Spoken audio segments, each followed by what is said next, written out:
Hello and welcome to Leeroy Gaming, where today we have a special video. It is a supplement video to our Pathfinder Wrath of the Righteous class guide for the Magus Eldritch Scion class. They have a feature where they get to choose a bloodline, and those bloodlines have significant impacts on how they develop. I'm going to put a link to the Magus class guide where you can see the core features of the Eldritch Scion. But here we're going to be seeing how all the different bloodlines impact the class. So we're going to be going over all the descriptors at each level, what features unlock in depth. Because this video, as with all my class videos, is extremely in depth, I will be leaving timestamps in the description below to help you guys out. You're also going to see the chapter feature on the little scroll bar. So take advantage of that. If you have questions or comments on the video, please leave it below. Love connecting with you guys. It's honestly been the best part of this experience, building up this tiny channel, trying to get it bigger. Love hearing from you guys. Love the requests. Love the recommendations. And with all that gushing out of the way, let's go ahead and jump right into it. Let's take a look at our bloodline choices. There are a lot of them. So here's the preview of them. Giant list. We're going to start right at the top with Abyssal Bloodline. So, Abyssal. Generations ago, a demon spread its filth into your heritage. While it does not manifest in all of your kin, for you it is particularly strong. You might sometimes have urges, chaos, or evil, but your destiny and alignment is up to you. While some would say that you are possessed, you know better. The demonic influence in your blood grows as you gain power. So you're going to get access to bonus feats of the Abyssal Bloodline, which is Augmented Summoning, Bull Rush, Cleave, Empower Spell, Greater Fortitude, Power Attack, Skill Focus, and Lower Religion, and Sunder Armor. Now, let's take a look at all these juicy changes. So, right off the bat, at level 1, in addition to the basic Eldritch features, and again, do check out the Eldritch Scion subclass part of the Magus class video to get all this top information. We're going to focus on this bottom information. So, level 1, you grow claws. At first level, you can grow claws as a free action. These claws are treated as natural weapons, allowing you to make 2 claw attacks as a full attack using your full base attack bonus. These attacks deal 1d4 points of damage each, 1d3 if you're small, plus your strength modifier. Now at 5th level, these claws are considered magic weapons for the purpose of overcoming damage reduction. At 7th level, it's going to increase 1 step to 1d6, or 1d4 if you're small. And at 11th level, these claws become flaming weapons, each dealing an additional 1d6 points of fire damage on a successful hit. You can use your claws for a number of rounds per day equal to 3 plus your charisma modifiers. These rounds do not need to be consecutive. Now, I'm not 100% sure, but I believe if you enlarge person, this should scale upwards as well. So just as it scales down if you're small as opposed to medium, I believe it should scale up 1 more tier. If anybody can just confirm from the rule set, leave a comment below for others. You're also going to get the Abyssal Bloodline Arcana. So whenever you cast a spell of the Summoning subschool, the creatures summoned get damage reduction good equal to half your Sorcerer level, minimum 1. So in this case, not Sorcerer, but Eldritch Scion. This does not stack with any damage reduction the creature might have. So it's whichever is going to be highest. You're also going to get class skill athletics, so additional class skill from the Abyssal Bloodline. Now at level 3, you're going to gain demon resistances. You can resist electricity 5 and a +2 bonus on saving throws being made against poison. At 9th level, your resistance to electricity increases to 10. Your bonus on poison saving throws increases to +4. You're also going to get Cause Fear, so 3rd level and every 2 levels after, you're going to learn additional spells. So this is just an automatic spell you get. In Cause Fear, the affected creature becomes frightened. So if the subject succeeds a will save, it is instead shaken for 1 round. Creatures with 6 or more hit dice are immune to this effect. Cause Fear dispels Remove Fear. So it's obviously really meant for lower. It's a lower level spell, but you get a low level, so it works. You're gonna get Bull Strength at 3rd level. Sorry, not at 3rd level, at 5th level. The subject becomes stronger. Spell grants +4 enhancement bonus to strength 5 minutes, adding the usual benefits to melee attack rolls, melee attack damage rolls, and other uses of strength modifier. Enhancement bonus don't stack with other enhancement bonuses. You're going to get Rage also at level 7. Each affected creature gains a +2 morale, strength, and constitution, +1 morale bonus on will saves, and -2 to AC. Effect is otherwise identical of the Barbarian's Rage, except that the subjects aren't fatigued at the end of the rage.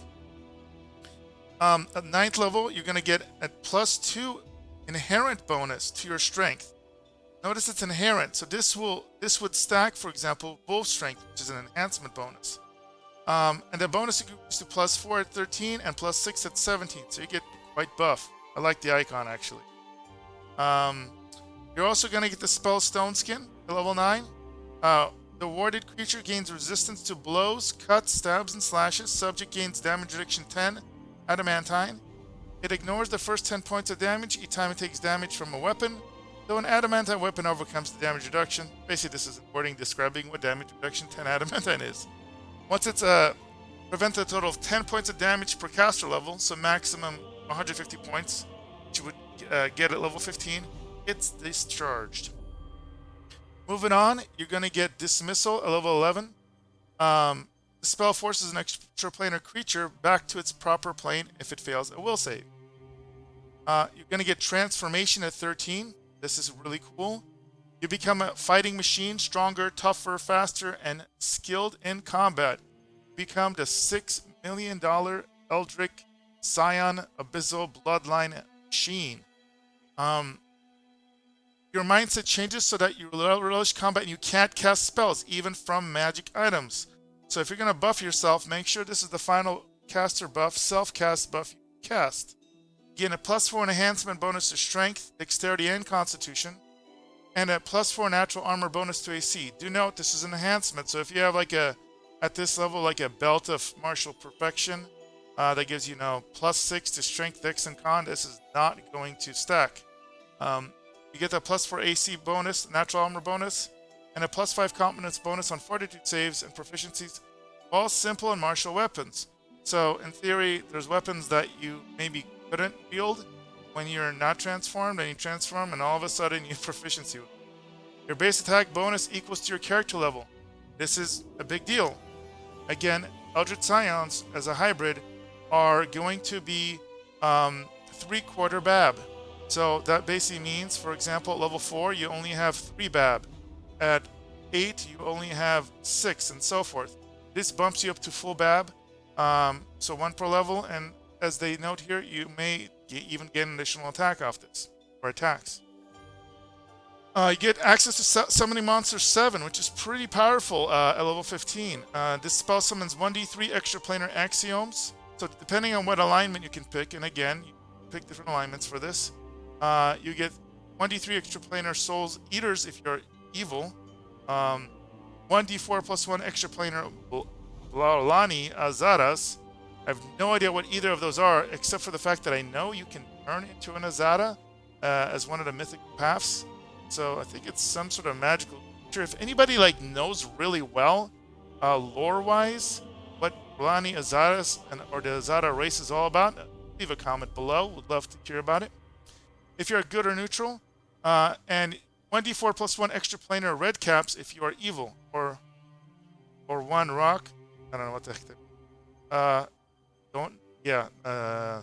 that means something. Summon monsters appear when you designate and act according to an initiative check. They attack your opponents to the best of their abilities. Basically, that means you don't control them. They kind of just auto-attack.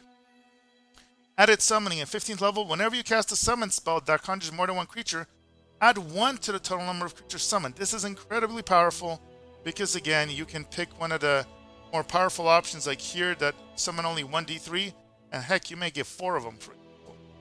You're also going to get wings because, doesn't love wings. Big here is +3 dodge bonus to AC against melee attacks. Notice it's only melee attacks, but more important is the immunity to ground-based effects such as difficult terrain. Then at level 17, you're going to get Unholy Aura. So Unholy Aura, malevolent darkness surrounds the subject, protecting them from attacks, granting them resistance to spell casting but good creatures, and weakening good creatures when they strike the subject. This abjuration has 4 effects. First, each warded creature gains +4 deflection bonus to AC and +4 resistance bonus on saves. Unlike effects of protection for good, this benefit applies against all attacks, not just against attacks by good creatures. That's a big deal. Second, each warded creature gains spell resistance 25 against good spells and spells cast by good creatures. That's nice, except, how often in a campaign against evil do you fight good creatures? So, kind of situational. Third, the abjuration protects the recipient from possession and mental influence just as protect from good does, so that's nice. And finally, if a good creature succeeds on a melee attack against a warded creature, the offending attacker takes 1d6 points of strength damage. Fortitude negates the save. So, all pretty awesome, especially if you are fighting something that's good. And then you get at level 19, you get Summon Monster 9. This is the highest tier of Summon Monster. So the spell summons 1d3 extraplanar Movanic Divas. Again, it's going to be 1d3 plus 1 because of your other feat. Or neutral. So good or neutral for that one. And if you're evil, you get 1d3 extraplanar Frost Giants, 1d4 plus 1 Rocks, or 1 is, my goodness, Gale Azada if you're good.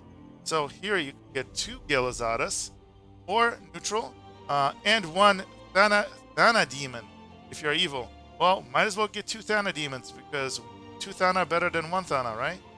Am I right? Summon monsters appear where you designate. Yeah, basically they auto attack to their best of their ability. And then at level 20, to cap things off, you get Demonic Might. Power of the Abyss flows through you. Gain immunity to electricity and poison. You also get resistance 10 to acid, cold, and fire. So that's, if you're still playing at level 20, that's a pretty nice little capstone. Alright, so all of that you get for being Abyssal. Now let's take a look what happens. Let's say we swap next to Arcane. So, Arcane. At some point in your family history, just kidding. There you go. I love when it does that. Your family has always been skilled in the eldritch art of magic.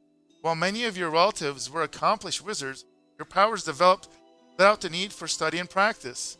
Magic comes naturally to you, but as you gain levels, you must take care to prevent the powers from overwhelming you. You're going to get access to bonus feats of the Arcane Bloodline, which are combat casting, improved initiative, iron will, breach spell, skill focus of knowledge arcana, spell focus, greater spell focus, and spell penetration. Now let's look at the additional features. So this is interesting. So we start with this extra line here, New Arcana at 9th level. You can add any one spell from the Sorcerer or Wizard spell list to your list of spells known. Spells must be of a level that you are capable of casting. And then you're going to get one more spell, 13, and one more spell at 17. Again, as part of the Arcane Bloodline. Next, at level 1, you're going to get an Arcane Bond. So you can form a powerful bond with an object or a creature. So you can get a familiar. Either a bonded object or a familiar that is a magical pet that enhances your skills and senses, while a bonded object is an item you can use to cast additional spells, which is really kind of cool. And we will take a look at that in just a second, what the options are. So Arcane Bloodline Arcana, whenever you apply a meta magic feat to a spell that increases the slot used by at least one level, increase the DC by +1, so it's going to be harder to resist. Bonus does not stack with itself and does not apply to spells modified by heightened spell feat. You're going to get Combat Casting Adept at 3. You get a +2 bonus on concentration checks made to cast a spell or use a spell-like ability. At 9th level, you're going to... your concentrate check bonus increases to +3, and at 15th level to +4. At 20th level, it is replaced by Arcane Apotheosis, and we'll get to that. You're also going to get Magic Missile, one of the most famous, if not the most famous spell out there. Magic Missile A missile of magical energy darts forth from your fingers and fingertip and strikes its target, dealing 1d4 plus 1 points of force damage. The missile strike unerringly, even if the target is in melee combat, so long as it has less than total cover or total concealment. For every 2 caster levels beyond level 1, you gain an additional missile, 2 at 3rd level, 3 at 5th, 4th, 7th, and a maximum of 5 missiles at 9th level or higher. So for those of you that are new to Pathfinder or D&D, the big thing here is that they always hit. There's, I believe, the shielding spell that can protect you from magic missile. But outside of that, you don't have to do a 2-hit. They're just like heat-seeking missiles. They're low-level spells, and you just, at higher levels, you get a bunch of them. So don't let that 1d4 hit die there fool you. This is an amazingly versatile spell. Next, you get invisibility. So the touch creature becomes invisible. So if check is required, an invisible creature has a plus 20 bonus on stealth. So if you attack any creature, it goes away. So this is, again, you're basically going invisible. Simple as that. Dispel magic. You get this at level 7.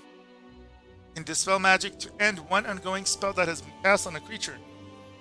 You have to make it a spell check, 1d20 plus your caster level, and compared to that to the spell with the highest caster level, DC is 11 plus spellcaster level. If successful, that spell ends. If not, compare the same result to the spell of the next highest caster level. Repeat this process until you have dispelled one spell affecting the target or you have failed to dispel every spell. So it does go, it tries to, it's kind of nice. So it's not like you fail at the highest level one and it's over. It's going to keep going down the line. So you have, if a creature has multiple magical effects on it, you'll have multiple chances to get it. But again, you will only dispel one time. You're going to get access to the Dimensional Door at level 9. You instantly transfer yourself from your current location to any other spot within range. Teleportation, which is nice. At level 11, you get Break Enchantment. The spell frees victims from enchantments, transmutations, and curses. Break Enchantment can reverse even an instantaneous effect. Each such effect, you make a caster level check of 1d20 plus caster level, maximum plus 15. Against a DC of 11 plus caster level of the effect, success means that the creature is free of the spell, curse, or effect, which is really nice. True Seeing, you're going to get that at level 13.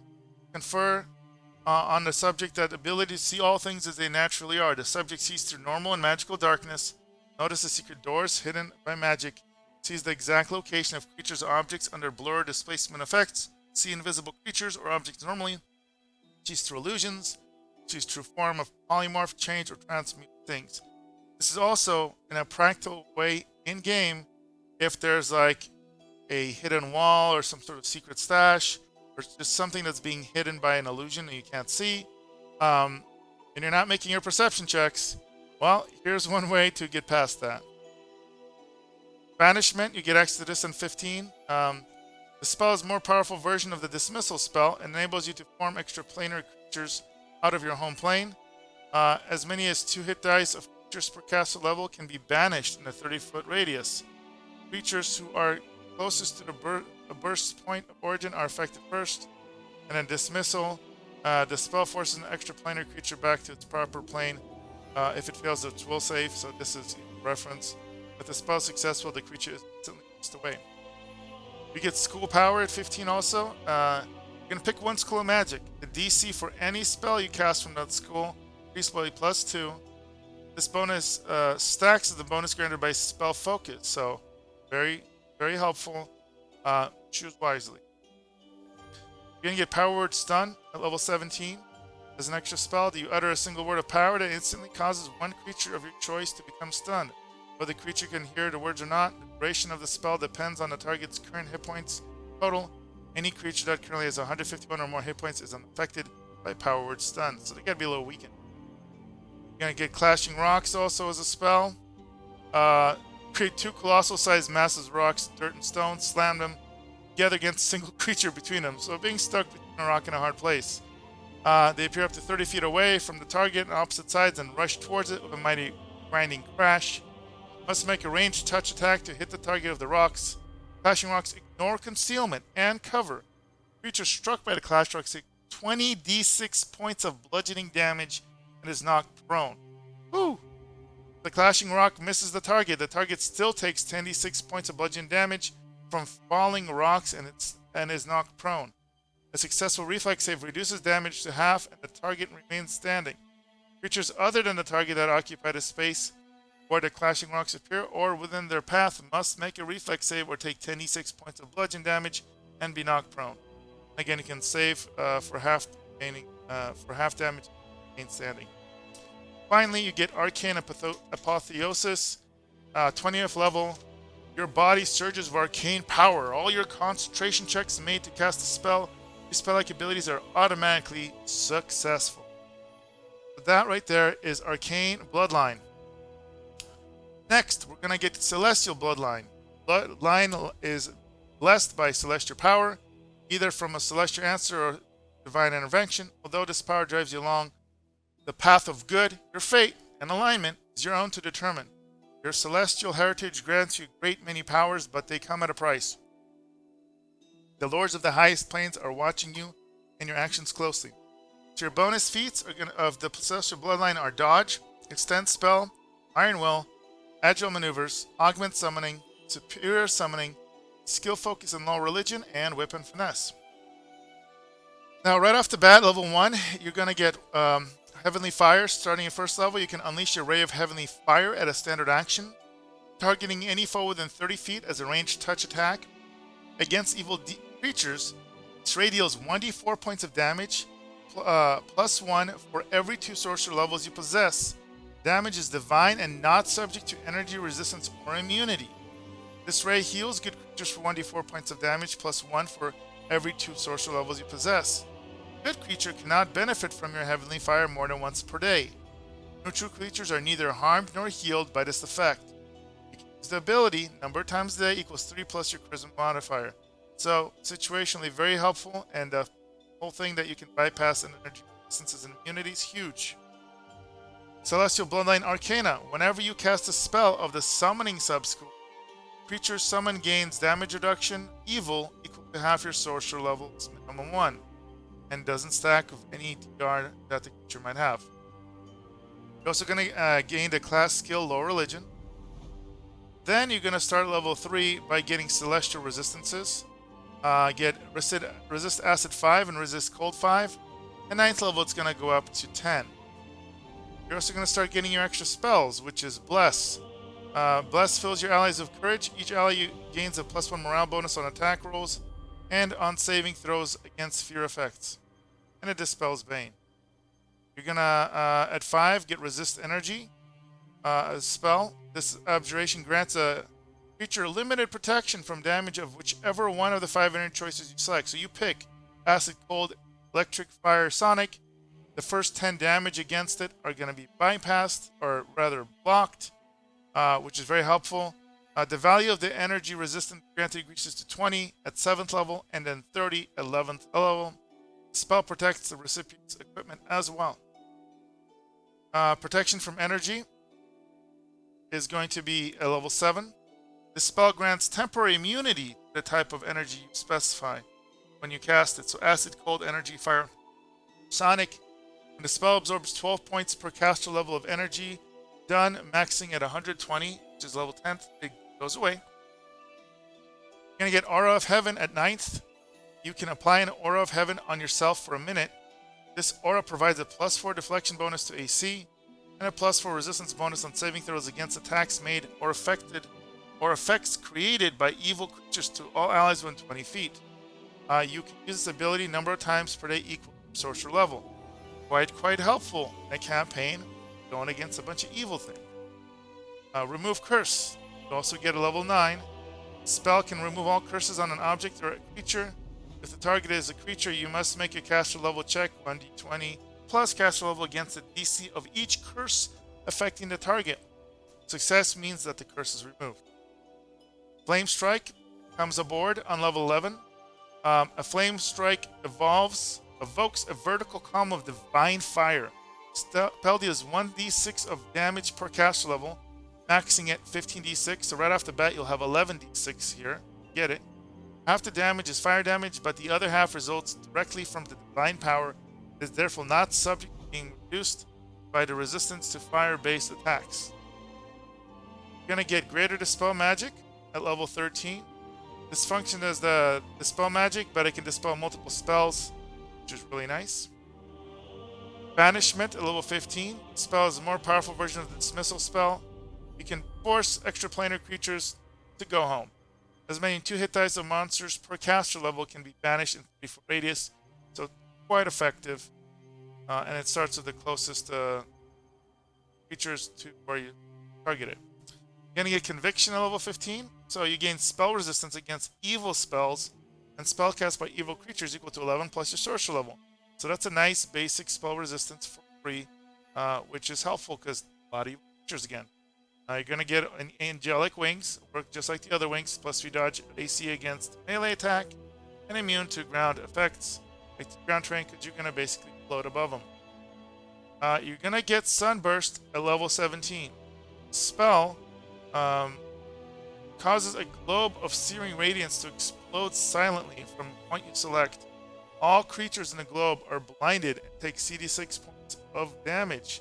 Successful reflex save negates the blindness and reduces damage by half. An undead creature caught out of the globe takes 1d6 points of damage per caster level, up to 25d6. Holy moly. Or half damage with a successful reflex save. Wait, does this mean, is level 25 confirmed in this game? This would seem it might.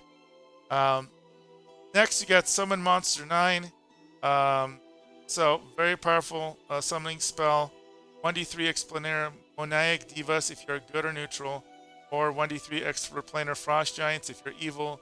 1d4 plus 1 Rocks. Or 1 Gala Azada for good or neutral. Or 1 Thana Demon if you are evil. And again, this is depending on your alignment. They will basically auto-attack the best ability. Finally, at level 20, you get Ascension. Become infused with power of the heavens. Immunity to acid, cold, petrification. Resist electricity 10, resist fire 10, and a +4 ratio bonus on saves. So, not bad at all, especially in a campaign against demons. Alright. Now we get to Draconic Bloodlines. Now what I want to point out here is these are going to be pretty much the same, except what's going to change is your element. So there's going to be, certain things like Red Dragon is going to basically impact your fire damage. A Black Dragon is going to impact your acid damage. Same resistances will change, but that is the main thing. Just they're thematic, but you'll notice all the other spells, etc., are the same. So we're just gonna go over one as an example, and we'll go ahead and go over a Gold Dragon because they're awesome. But remember, all of these black, blue, brass, bronze, copper, gold, green, red, silver, white are going to be similar in a lot of ways as far as the core effects, except for their elements, their elemental attacks, and if and when if they're provided with breath attacks, for example, that will impact the type of breath weapon. They'll either be straight, they're going to be tonal, and again the element. So let's take a look. Level 1, you can grow claws as a free action. They're treated as natural weapons. Make 2 claw attacks as a full attack using your full base attack bonus.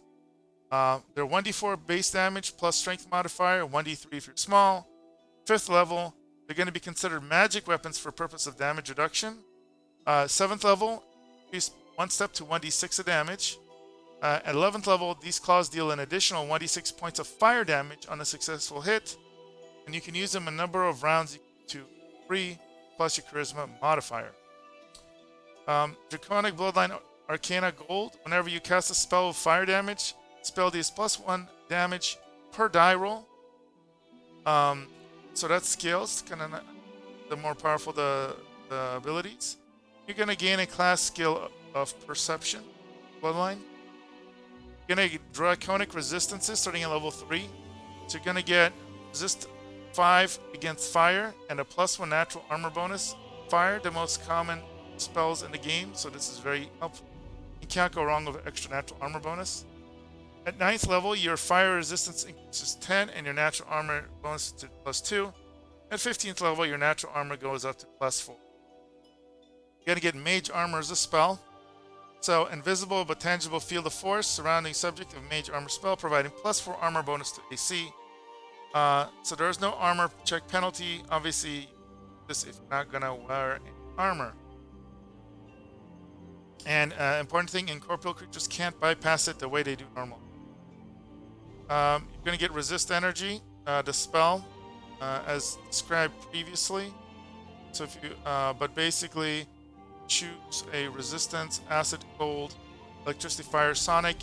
Basically, absorb the first 10 damage anytime you get hit by that. Or anything else gets applied.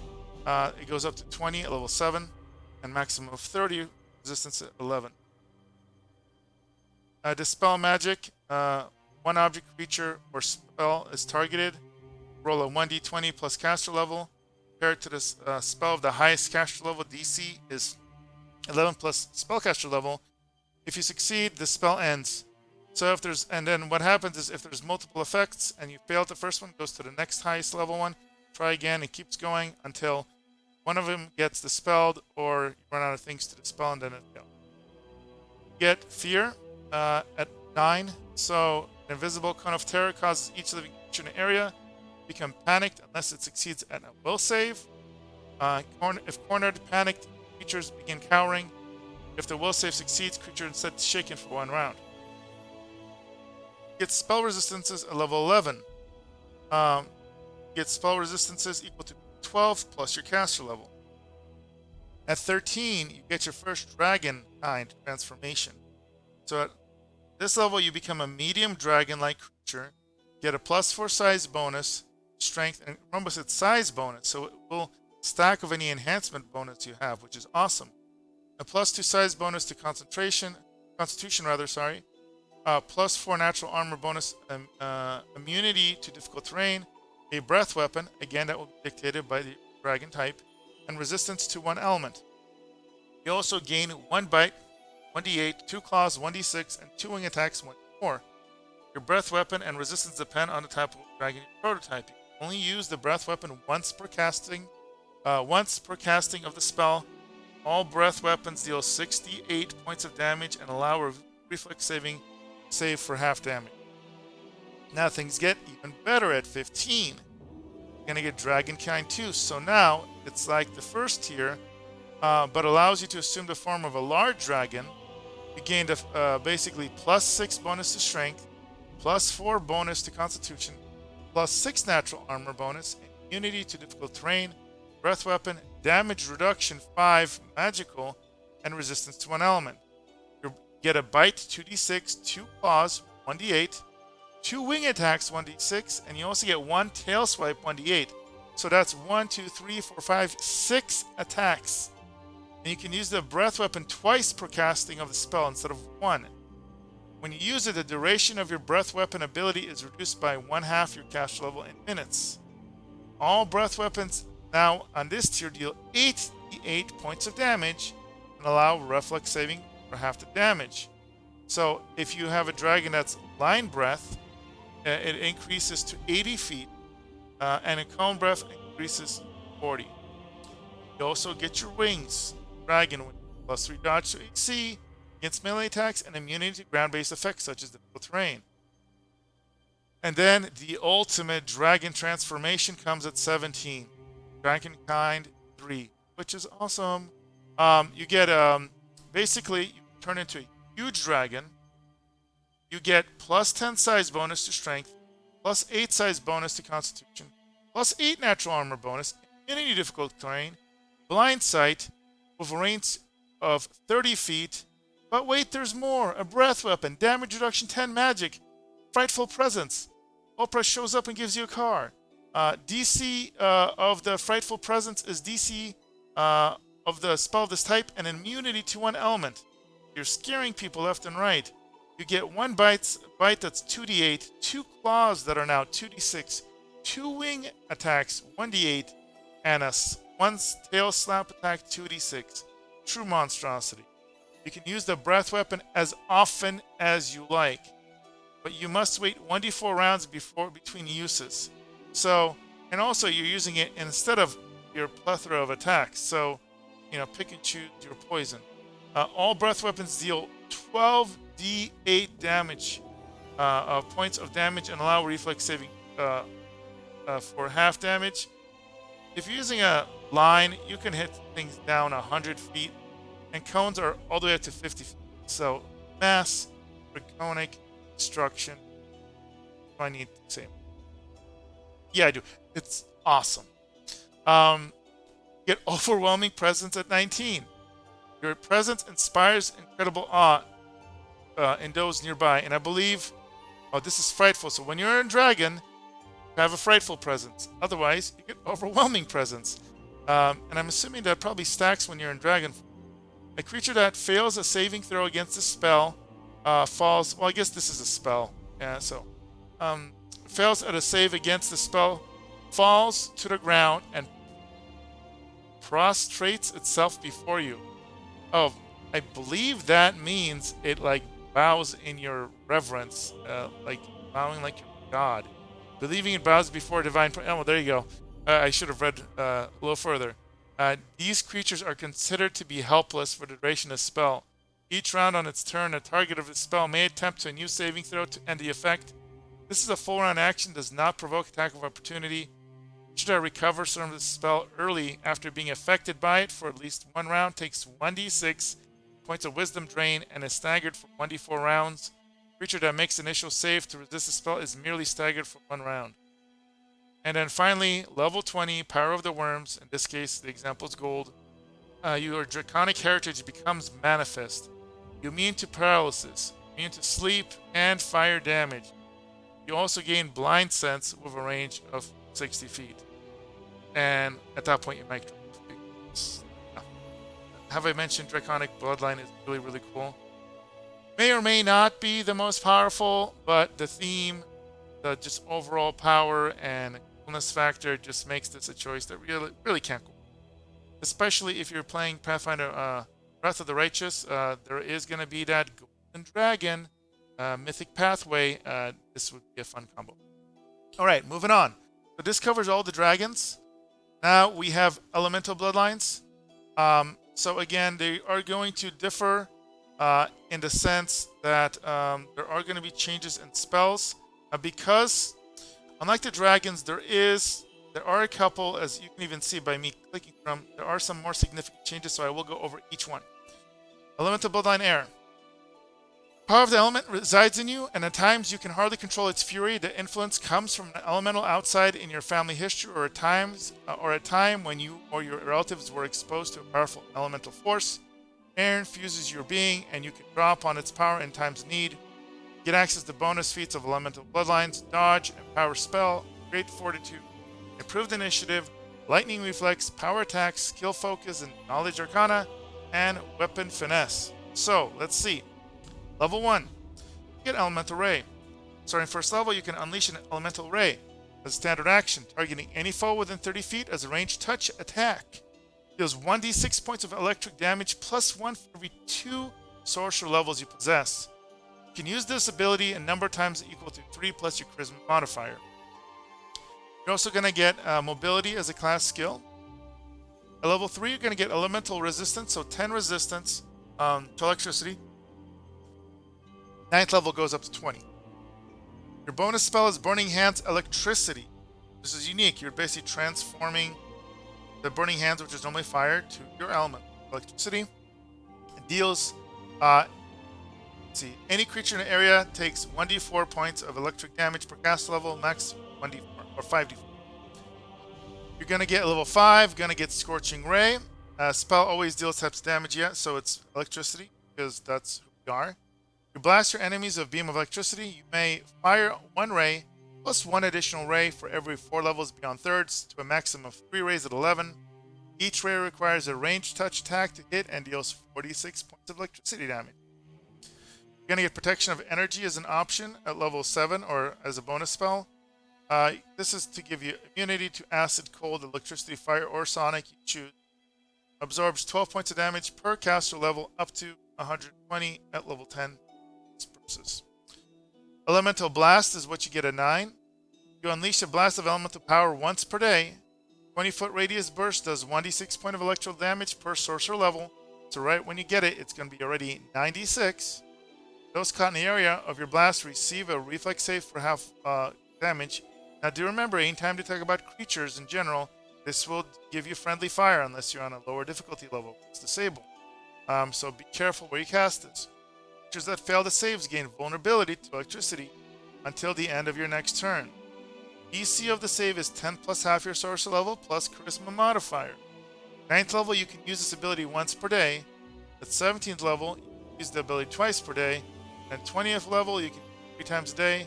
It has a range of 60 feet. You also gain at level 9 Elemental Body 1, which you can transform into an elemental. You start with a small elemental form here. So you can choose Earth Elemental, Fire Elemental, Air Elemental, or Water Elemental. The ability you gain depends upon type of elemental you change. Elemental abilities based on size. Use the size of the elemental to transform into determine their effect. So simply put, this is interesting because it sounds like you can change it to any of them. You don't have to go in there, and they're going to have related skills.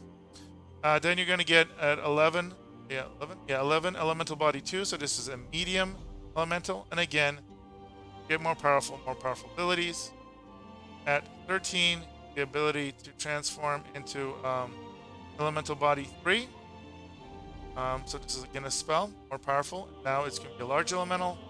And finally at 15, you can assume the form of a huge air elemental, or any of the air elementals you choose.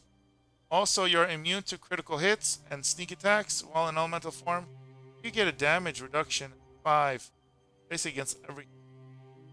Also, you get elemental movement. At 15 level, you become immune to grapple, entangle, slow, and difficult terrain. So that's nice. As far as movement impairment, it's a whole nother level beyond what you get with dragons and the winged creatures. Let's not forget Summon Monster 8. So some of the other bloodlines will give you Summon Monster 9 and 7. This one just gets 8, which is the second highest possible. Summon 1d3 extraplanar rocks, or 1d4 plus 1 extraplanar axioms if you're good, neutral, 1d4 extraplanar soul eaters if you're evil, or 1 Movanic Diva if you're good or neutral, or 1 Frost Giant if you are evil. And they basically summon where you put them, and then they auto attack with their ability. At 19, you gain Elemental Swarm as a spell. Spell opens a portal to Elemental Plane and summons elementals from it. When the spell is complete, 2d4 large elementals appear. 5 rounds later, 1d4 huge elementals appear. 5 rounds after that, 1 greater elemental appears. The summon elementals appear where you designate and basically auto attack. I don't have to tell you how ridiculously cool this is.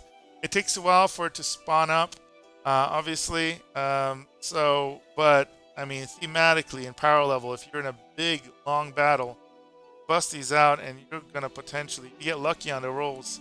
Just an army of elementals. So really, really cool. And finally, at 20, you get Elemental Body.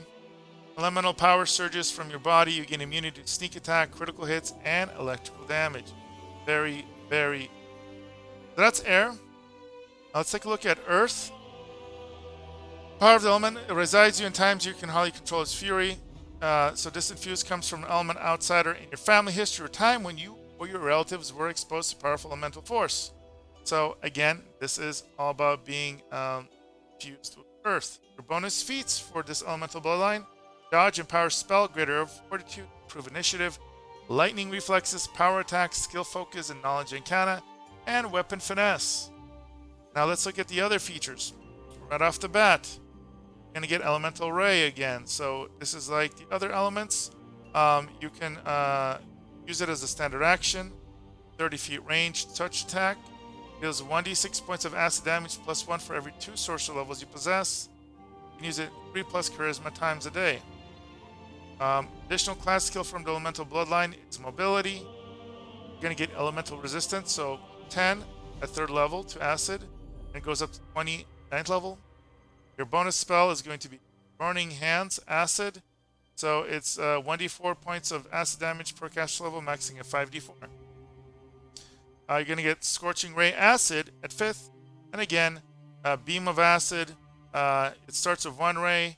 Then you get 1 additional ray for every 4 levels beyond 3rd. Maximum of 3 rays at 11th. Now this is interesting because you start at 5th, so it may scale slightly differently. But needless to say, eventually you'll get 3 of them. It's a ranged attack. It's 46 points of acid damage flatly. Protection from energy, a level 7th. Again, pick your source: acid, cold, electricity, fire, sonic. You absorb 12 points of caster level energy damage, so maximum 120 if you get to the 10th level, and then it's charged. You get Elemental Blast at 9th level, which allows you that you can use once a day. 20-foot radius burst does 1d6 points of acid damage per sorcerer level. You have to do a reflex save for half damage. If you fail, you become vulnerable to acid at the end of your next turn. DC is 10 plus half your sorcerer level plus charisma modifier. At 9th level, you can use the ability once a day, and then it goes up to twice a day at 17th. 20th, you can use it 2 times. It has a range of 60. Careful for friendly fire. And just like the other element, you're gonna get to progress and turn into different elements. Level 9, it's a small element choice. At 11, it's medium. 13, you get to transform into a large one. And then 15, you get to do a huge one, and also you get immune to critical hits and sneak attack while in elemental form, and gain damage resistance 5 against everything. You get Summon Monster 8 again in this form as well. So 1d3 extra planar rocks, 1d4 plus 1 extra planar axioms if you're good or neutral, 1d4 plus 4 plus 1 extra planar soul eaters if you're evil, or 1 Monavic Diva if you're good, neutral, or 1 Frost Giant are evil. They appear and kind of start running amok, autopilot. Finally, you get the Elemental Swarm, just like other elements, where you summon 2d4 large elementals. 5 rounds later, 2d4 1d4 huge elementals, and 5 rounds later, 1 greater elemental appear. So just like the other elements. And finally, you get Elemental Body at 20. Immune to sneak attacks, critical hits, and acid damage at all times. Fire, okay. Some similarities and some differences. Your elemental ray now is going to be with fire, 30 feet, 1d6 to fire damage plus 1 for every sorcerer levels. Use it 3 plus your charisma times a day. Your mobility class is there. A mobility class skill is added. Again, you get fire resistance 10 at 3rd level. At 9th, it goes to 20. Normal Burning Hands, fire, max at 1d4 damage, maxes out at 5d4. Scorching Ray again starts with 1 ray at 5th and maxes every 4 levels, maxing out with 3 rays, and they each do 46 fire damage. Protection from energy as normal at 7th level. Pick your energy type, absorb 12 points per caster level, maxes at 20. Get the Elemental Blast as described with the other elements, and again, this is going to be 1d6 per sorcerer level, fire, and DC. Basically, if they fail the reflex save, which would normally give them half damage, they also become vulnerable to fire at the end of next turn. So very straightforward. And 9th level you can once, goes up to 17th level. Sorry, at 17th level twice, 20th level 3 times, power range 60. Then again, very similar to before, going to get different elements. The small one, level 9, medium 11, large at 13, huge one at 15, doing immunity to critical hits and sneak attack while in elemental form, and a damage reduction 5 all. Now, element you get unique to this one is elemental movement at 15, gain 30 plus 30 feet to your base speed. You get Summon Monster 8 again. As I've explained a couple times, so I'll just kind of mouse over it.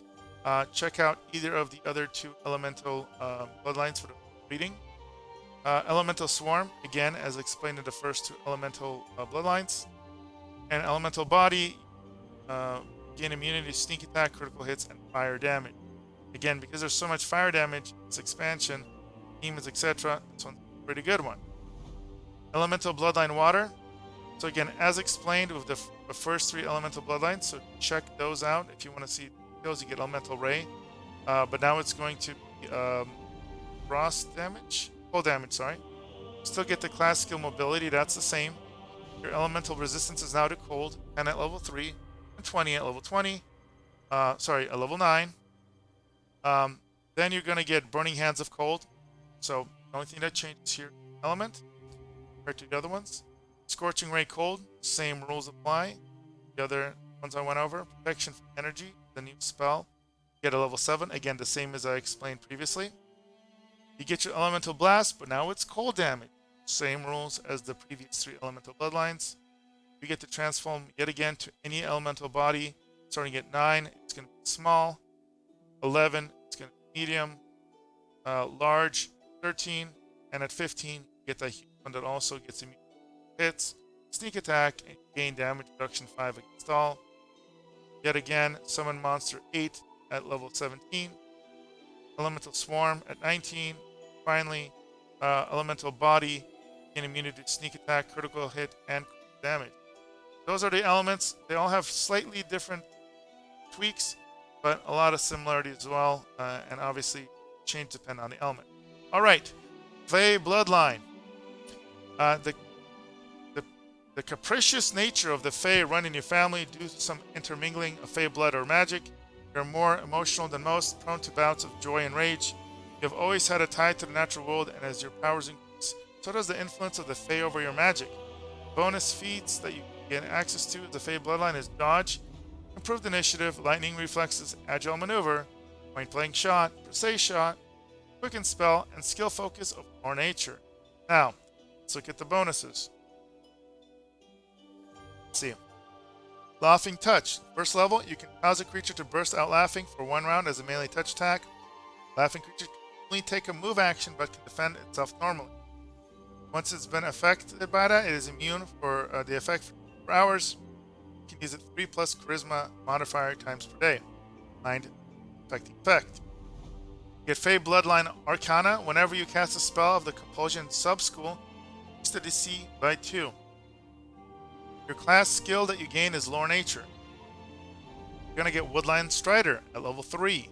You can move through any sort of difficult terrain at your normal speed without taking damage or suffering any other impairments.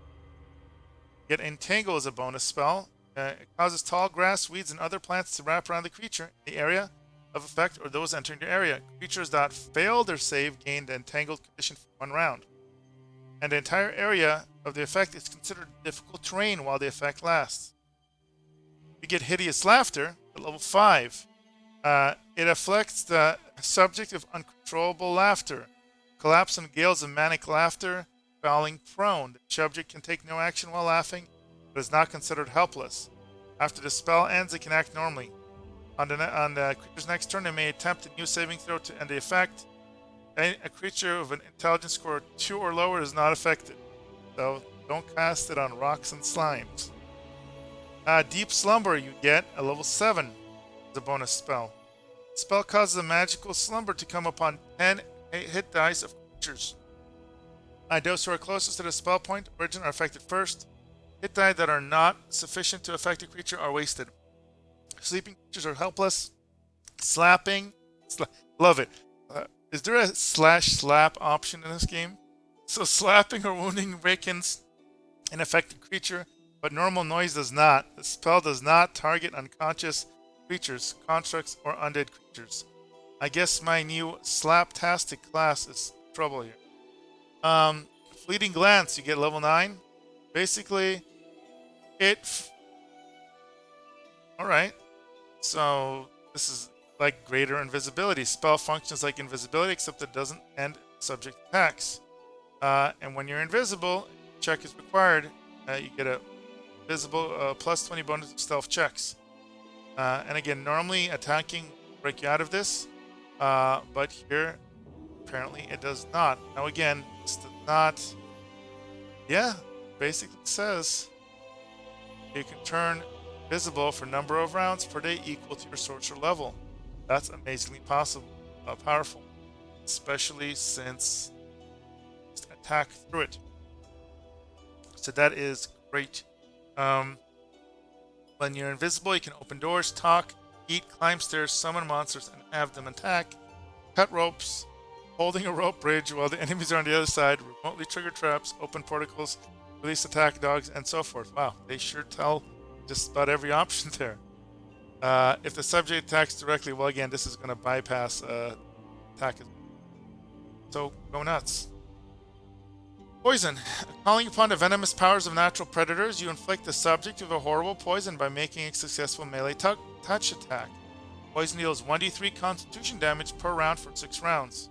Poison creatures can make a fortitude save each round to negate the damage and the affliction. You're going to get Vine Trap 11. It chokes with thorns, blossom leaflets, and other floral debris burst to life and on and around the subject of the spell. When a spell is cast, the subject becomes paralyzed and entangled through, though a successful reflex save negates the paralysis. Each round on its turn, the subject may attempt a saving throw, and both their paralysis and effect. The subject takes 2d4 points of piercing damage each turn from the sharp thorns. Damage is considered to be cold iron for the purpose of overcoming damage reduction. You get greater dispel magic at level 13. So basically, get rid of effects, and it can basically negate multiple effects. And the way it works, it goes against the DC check of the spell. Succeed the first one, awesome. This version just keeps going down, and if you fail, it goes to the next one, next highest level effect, trying to dispel. And in this case, it goes through all of them. You could spell one of them, or none of them, or all of them. Next, you get Change Staff at 15. This spell changes an ordinary quarterstaff into a treant creature. It appears where you designate and acts according to its initiative check. So basically, if you're wielding a staff, you can summon and treant. You get Fey Magic, so at 15th level, you get a +2 bonus on caster level checks. So 1d20 plus caster level. Made to overcome a creature's spell resistance. This bonus stacks of 1 spell penetration and greater spell penetration, so more likely to spells. Now, at level 17, you can summon narrate. Oh my goodness. Please leave a comment below explaining when the world of narrate is. I would love to hear it if somebody knows. Spell summons to your side a natural narrate. Summon ally appears where it designate and auto attacks. Doesn't really tell us more than that. And speaking of things I don't know what they are or can barely pronounce, at 19 you get summon Hamadryad. There we go. I'm sure it's pretty awesome. Tell me. Finally, at level 20, you get Soul of the Fae. Your soul becomes one of the world of the Fae. Gain immunity to poison and damage reduction 10. Cold iron, which at level 20 is really not going to do much. Once per day, you can cast Cloak of Dreams as a spell-like ability using your sorcerer level, caster level. That's a nice little. So that is the Fae if you want to roleplay being one with nature. All right, moving on. 3 more to go. We have Infernal Bloodline. So somewhere in your family history, a relative made a deal with the devil, and that pact has influenced your family line ever since. You manifests in direct and obvious ways, granting you powers and abilities. While your fate is still your own, you can't help but wonder if your ultimate reward is bound to the pit and you love Metallica. You can draw upon the power of hell, although you must be wary of its corrupting influence. Such power does not come without a price. Bonus feats of the Infernal Bloodline include blind fight, combat expertise, deceitful, disarm, extend, iron will, skill focus and knowledge arcana, and spell penetration. Tell me more, Leeroy? I will. You get corrupted touch at first level. You can cause a creature to become shaken as a melee touch attack. It persists for a number of rounds equal to half your sorcerer level, minimum of 1. Multiple touches don't stack, but they do add duration. Use it 3 plus your charisma modifier times a day. Infernal Bloodline Arcana. Whenever you cast a spell of the Charm Sub-School, increase the DC by +2. You're going to get Knowledge rolled as a class skill.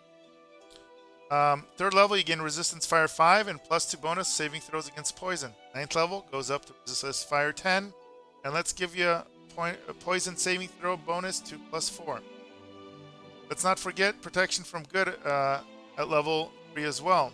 The subject gains, this is going to be a spell obviously, the subject gains +2 deflection bonus to AC and a +2 resistance bonus on saves. Both these bonuses apply against attacks that are made or affect creatures by good creatures. So again, situationally useful. Get Scorching Ray. Spell, you blast your enemies with a searing beam of fire. You may fire 1 ray plus 1 additional ray for every 4 levels beyond, assuming it's 5th, since you get a 3rd, or maybe it is 3rd, and scales the level and regardless. Each ray required a ranged touch attack to hit and deal a base of 4d6 points of fire damage. Moving on, at level 7 you get Hold Person. Spell, subject becomes paralyzed and freezes in place. It is aware and breathes normally but cannot take any actions, even speech. Each round on its turn, you can make a new saving throw to end the effect. Full round action does not provoke attacks of opportunity. You're gonna, this is fun, at level 9 you get Hellfire. Call down a column of Hellfire. Its 10-foot radius burst deals 1d6 points of fire damage per sorcerer level. So it's going to be 9d6 already when you get it. Those caught in the area of your blast receive a reflex saving throw for half damage. Good creatures that fail, saves are shaken for the number of rounds equal to your sorcerer level. DC is for the save is 10 plus half your sorcerer level plus charisma modifier, so pump that charisma. 9th level, you can use the ability once. 17th, twice per day. 20th level, use it 3 times per day, and it has a range of 60. Let's not forget about Crushing Despair. Invisible Cone of Despair causes great sadness in its subject. Each affected creature takes a -2 penalty on attack rolls, saving throws, ability checks, skill checks, and weapon damage rolls. Crushing Despair dispels Good Hope. So that's another bonus spell. You're going to get Mind Fog as a spell at level 11. The spell produces a bank of thin mist that weakens the mental resistance of those caught in it. Creatures in the Mind Fog take a -10 penalty on wisdom checks and will saves. Affected creatures take the penalty as long as remaining in the fog for the 2d6 rounds thereafter.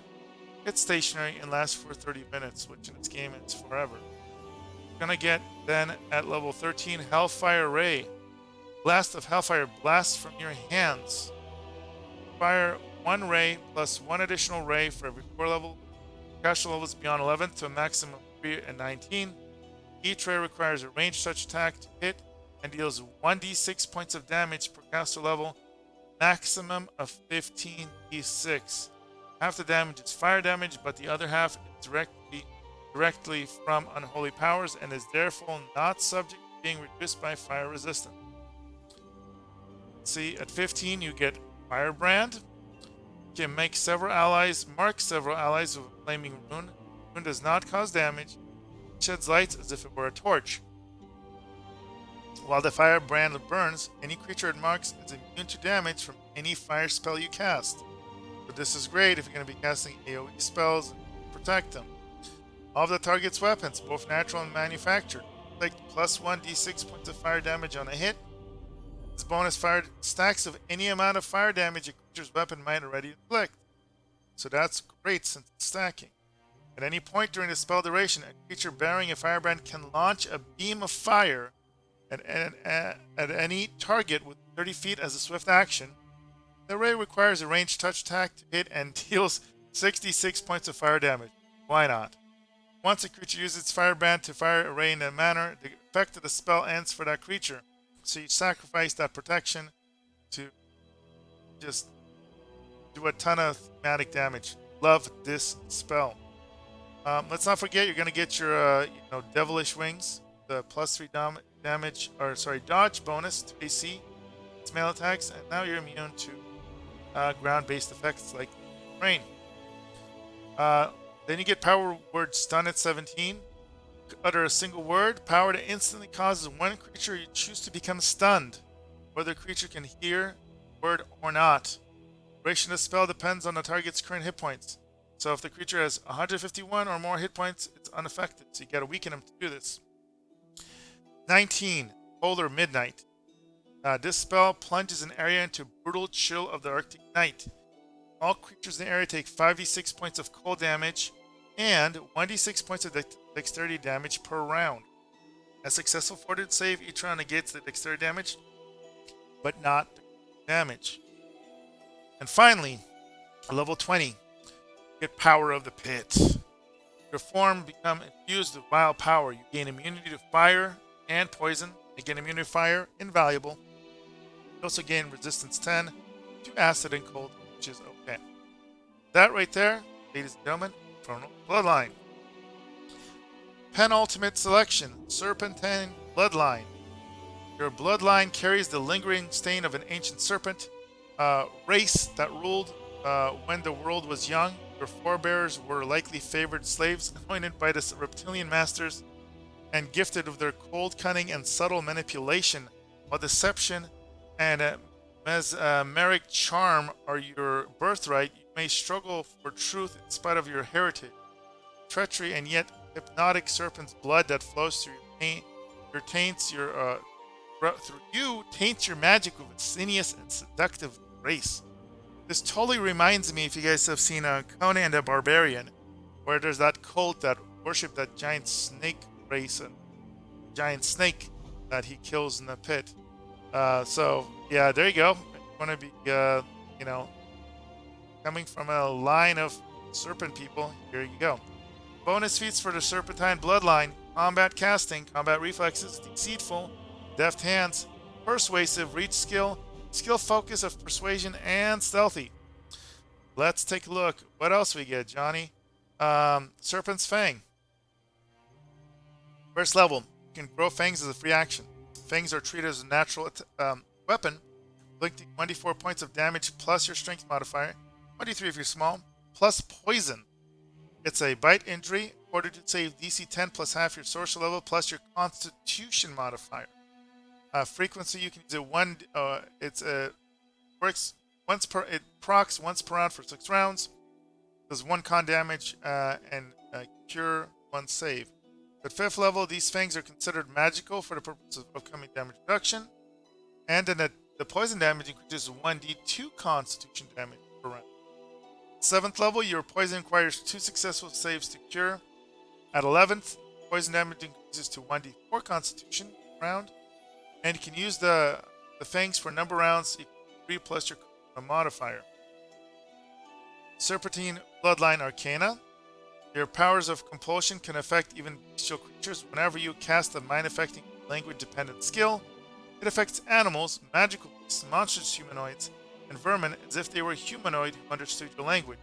So, drastically, this is the amount of things you can impact with spells. Really, really good. This is kind of like something you should not underestimate. Your class skill of stealth is added. You're gonna get a level 3 hypnotism as a bonus spell. Your gestures and droning incantations fascinate nearby creatures, causing them to stop and stare blankly at you. Roll 2d4 to see how many total creatures affect. Level 5, you delay poison. Subject becomes temporarily immune to poison. Any poisonous system or poison to which it is exposed during the spell duration does not affect the subject until the spell duration is expired.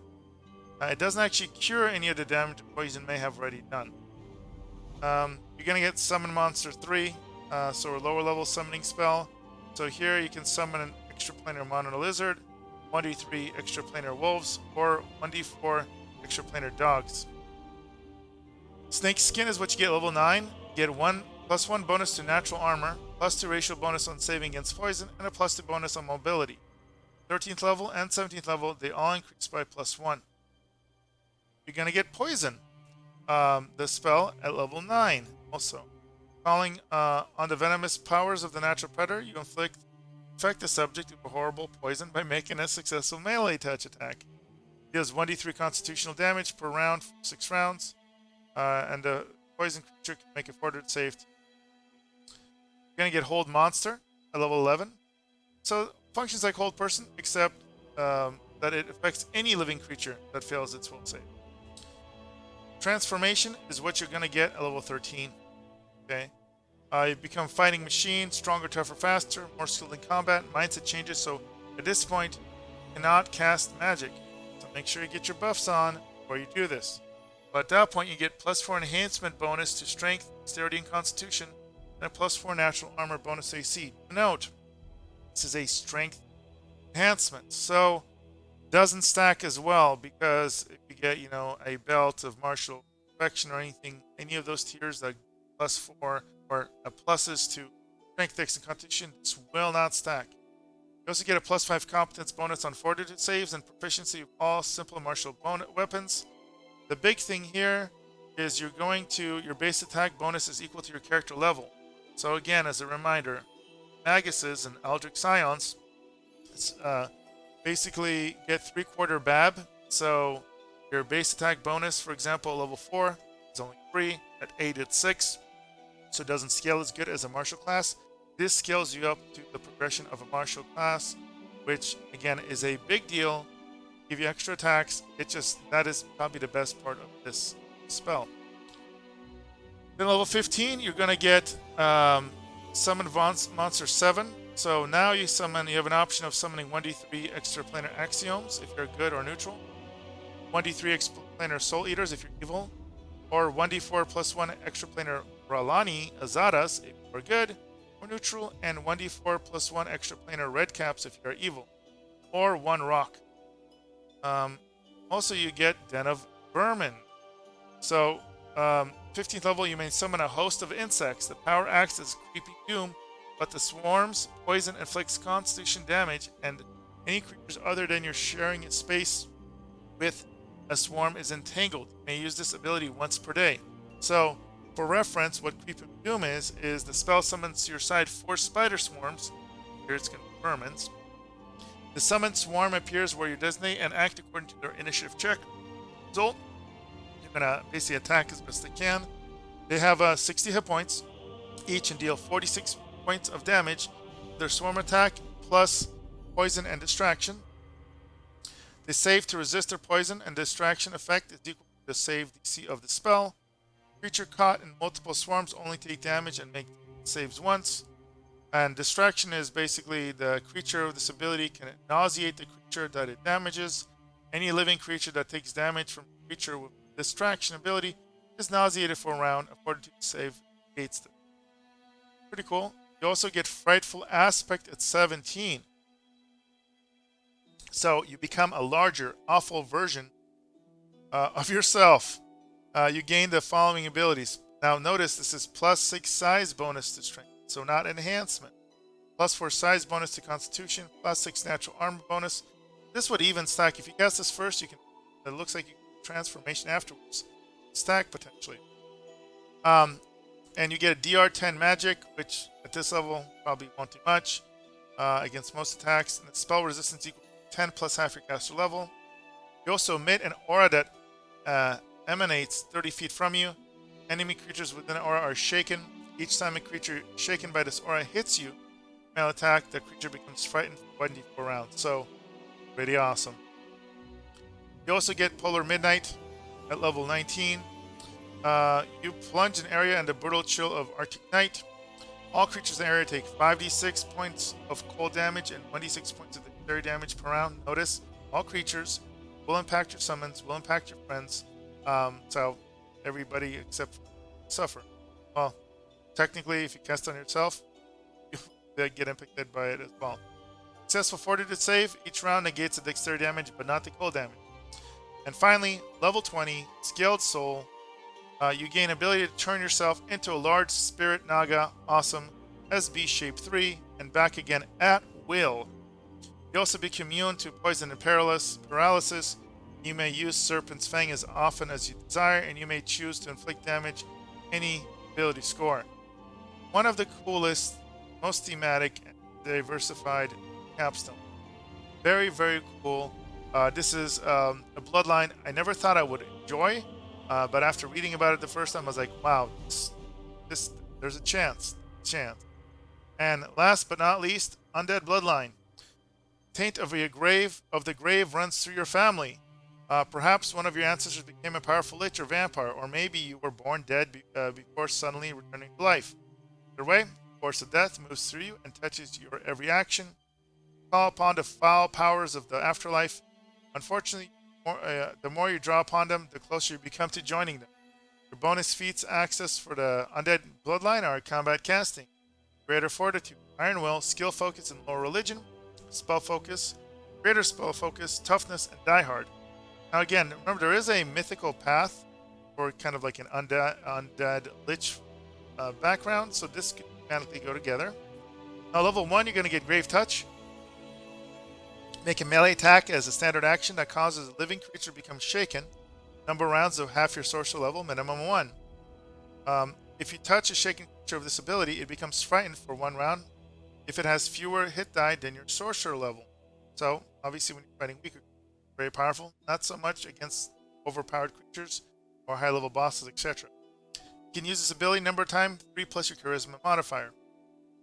Undead Bloodline Arcana. So, some undead are susceptible to your mind affecting spells. Undead creatures are treated as humanoids for purpose of determining which spells affect them. That's a big deal.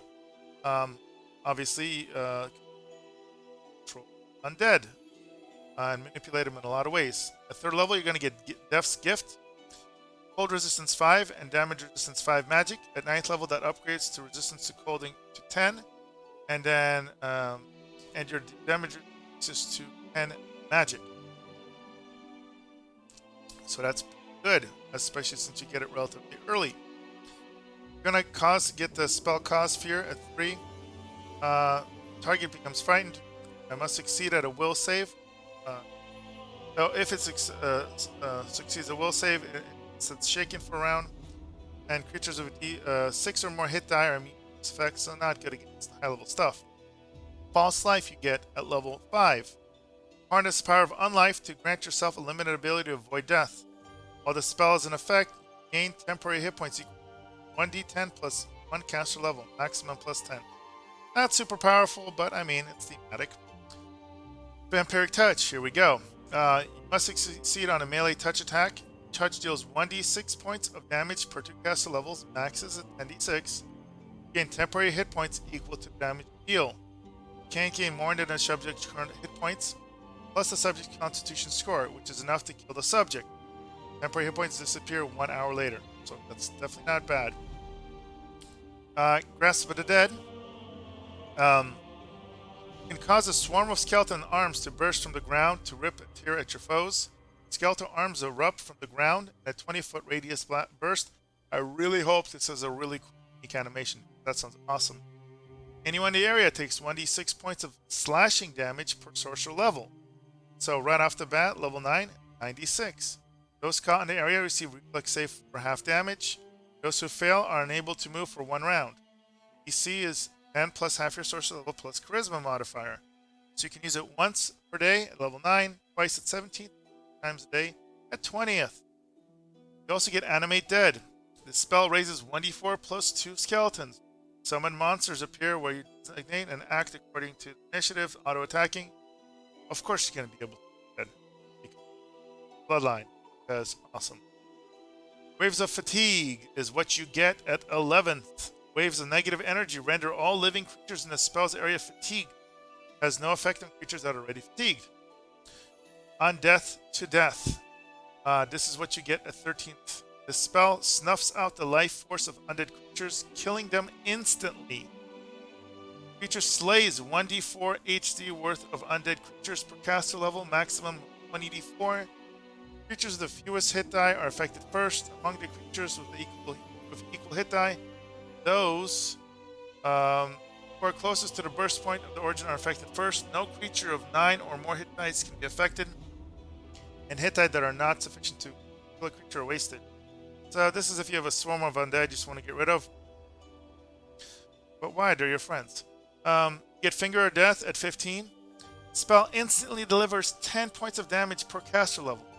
If the target's fortitude save throw succeeds, it instead deals 2 to 6 points of damage plus 1 point per caster level. This is nuts. The level 20, this does 200 damage. It's like that. Very, very, very deadly. Talk about fingering to death. Incorporeal form at 15. You can become incorporeal for 1 round per sorcerer level.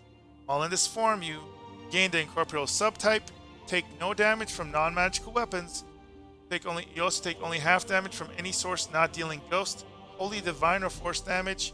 You can use it once a day. So when you get at 15th level, it lasts 15 rounds. At 17, you get Horrid Wilting. This spell evaporates moisture from the body of each subject living creature, causing flesh to wither and crack and crumble to dust. Wow, we're casting Cause Wrinkle. This deals 1d6 points of damage per caster level to a maximum of 26. Spell is especially devastating to water elementals, I bet, and plant creatures, which instead take 1d8 points of damage per caster level, max 20d8. At level 19, you get Energy Drain.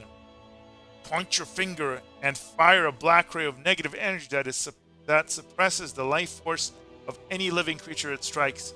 You must make a ranged touch attack to hit. If you hit, the subject gains 1d4 temporary negative levels. Negative level stacks. That is rough. De-leveling somebody is so incredibly powerful in Pathfinder and D&D. Yeah. Enough said. 24 hours after gaining them, the subject must save a fortitude save throw. DC equals energy drain. Spell save DC for each negative level. If the save succeeds, the negative level is removed. If it fails, the negative level becomes permanent. Ouch. Obviously against NPCs, you don't care that much. This is much worse if it occurs to your characters. An undead creature struck by the ray gains 10d4 temporary hit points for 1 hour. Nice, you can buff your undead creatures. One of us, so at 20th level, your form begins to rot, and undead see you as one of them. Gain immunity to cold, paralysis, and sleep. You also gain damage damage reduction 5 against everything. Again, at 20th level, that's not that much. Receive a +4 morale bonus on saving throws made against spells and spell-like abilities cast by the undead. So the immunities are nice. Obviously, the rest is kind of thematic.